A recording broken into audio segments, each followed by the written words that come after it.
Hi, welcome to my stable. This is my Triumph Tiger 1200 Rally Pro. It's a year and 3 months old. I've done nearly 7,500 miles on it. I've taken it to the Alps, I've taken it to the Scottish borders, I've taken it to the Isle of Skye, so I've ridden it about quite a bit. And I released a video previously which shows you how to put quad lock onto the screen, so when you have the quad lock mounted on the screen. But when I went to Scotland, I was thinking, why am I putting my £1,000 iPhone on my motorcycle, risking it getting vibration damage, some of them do with their cameras, risking it getting stolen or dropping the bike and damaging it, when it could be in my pocket or somewhere else on my bike, and I could use a cheaper system, like what I've got on the bike now, and use the functionality on there. So that's what I did. So I bought one of these Carpuride screens, which allowed me to do Apple CarPlay, because I'm iPhone. If you're Android, Android Auto. And I'm just going to show you what I've done at my current setup, which I am really impressed with, because it works with your gloves. You use your phone to set your navigation. You can listen to music and control that all from the Carpuride, and it makes it really easy. So I'd just like to say, Carpuride haven't sent me that. I just bought one off Amazon. I got a £40 discount voucher on there, so I paid round about £169 for it, and I'm really impressed. So let's get into it.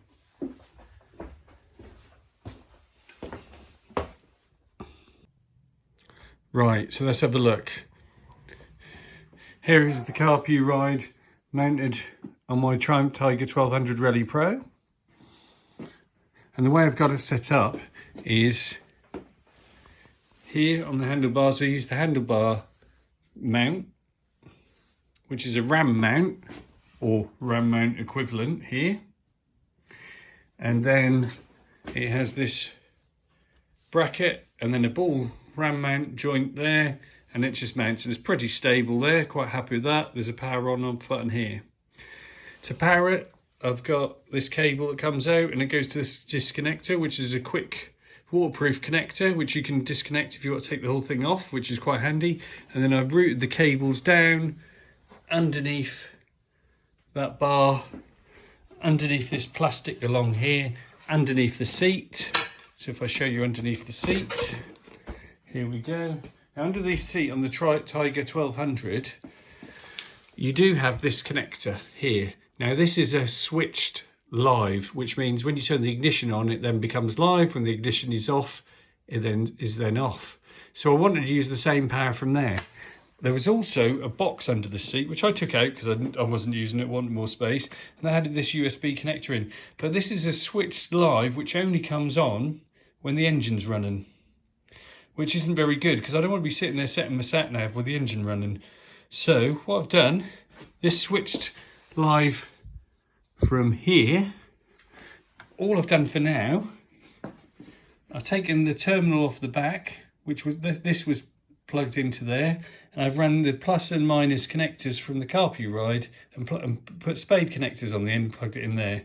I'll eventually get some straight through ones with a T and join that up so I can use that as well, but for now it's perfect. I haven't had to do anything with the wiring unusual other than pop that connector off and plug them in. So that's kept it simple. So then I ran that along here, under that seat, behind this plastic as I said, and then I got a bar and poked it through there, and then pulled the cable up and through, and I've put it in the cable tidy there, and then up and connected it.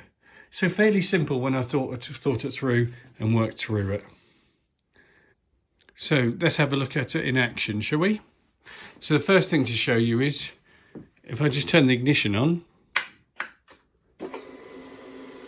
there you go, Carpuride starts. And yes, I have put a custom screen on there, which is easy to do.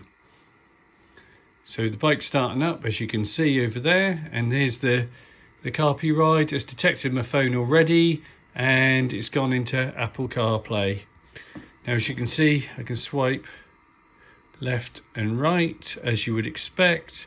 And in the Apple CarPlay, for anybody who knows how to use it, on the app itself on the phone, you can set the settings about what icons you can use. For instance, here's Kalimoto.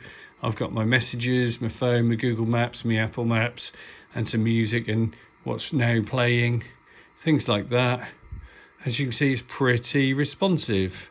So if I go into Google Maps, there's your Google Maps, and I can zoom around on there, recenter, I can do a search, I can use a keyboard or my recent searches. So if I search for Carlisle, there you go, and it'll calculate a route and do everything. And look how good that looks. Nice and clear, you're sitting on the bike. So I'd highly recommend it. The most awkward thing I found was, once I've got it connected to the bike, was making sure I got the audio working correctly, and I could use Siri as well. And the way to do that, I connect my phone to the Carpuride. So the phone connects to the Carpuride, and then Mikado, so my headset on my helmet, connects to the phone. And that's all you need to do, and it just works. So I've now disabled the use of my phone with the bike because I don't need it, because I've got it all on here. So the other thing I want to show you is, look, I've got my gloves on. These are my Rucker summer gloves. And as you can see, it just works with them.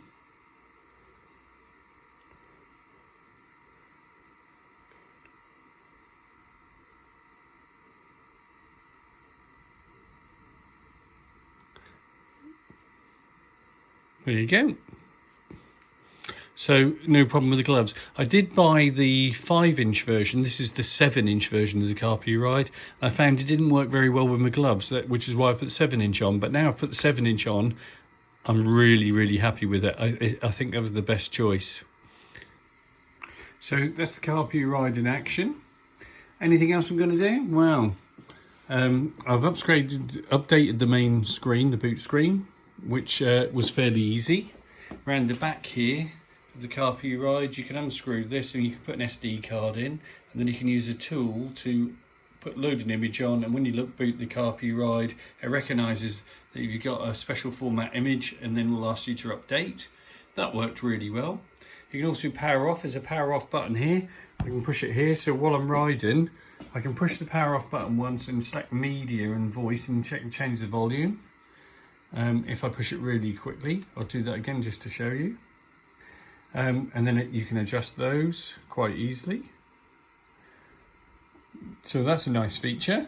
The other thing you can do, you can click on here and go to car home, and then set your audio settings and turn the display off, which is pretty good. And if you want it back on when you're riding, you just touch it, so that's easy. If you want to turn the device off itself, you hold the power button in, and there you go, the device is off. So that works as well, and to turn it, that'll stay off then until you hold the button to turn it on. There you go, and there's that boot screen. So that's just an image I knocked up one lunchtime just to pop on here. What I will do ultimately, I think, is change this bracket here on the 1200 for something a bit more sturdy, because this is just plastic, maybe some metal, and then I think I might have it mounted there. But for the moment, it works really well where it is. So that's the Carpuride 702, 7-inch Carpuride, working with a Pack-Talk Bold, and that's how I've wired it in to my Triumph Tiger 1200 Rally Pro. Let me know what you think. I think it's the best sat-nav available at the moment for bikes. I know there's some other brands that are similar, but this one just seems to work. And it's familiar if you've got a car with Apple CarPlay or Android Auto. It's a very similar setup.